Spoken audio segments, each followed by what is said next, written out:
पहलगाम हल्ल्यानंतर आज 4 मोठ्या बैठका, 2 बैठका संपल्या, तिसरी बैठक सुरू।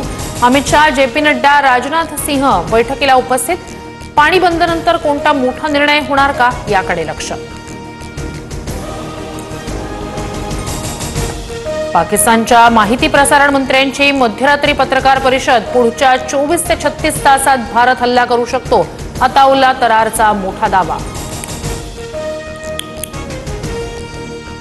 पहलगाममधील हल्ल्यात लष्कर-ए-तैयबाचा टॉप कमांडर फारुक अहमदचा सहभाग उघड। फारुक अहमद सध्या पीओकेमध्ये लपल्याची एनआयएतील सूत्रांची माहिती।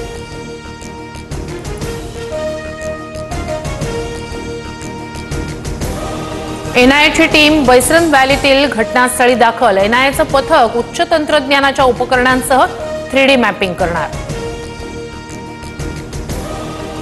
झाडांमागून 2 दहशतवादी आले। एंट्री आणि एक्झिट पॉइंटवर 7 जणांची हत्या। पहलगाम हल्ल्याप्रकरणी एनआयए तपासात माहिती।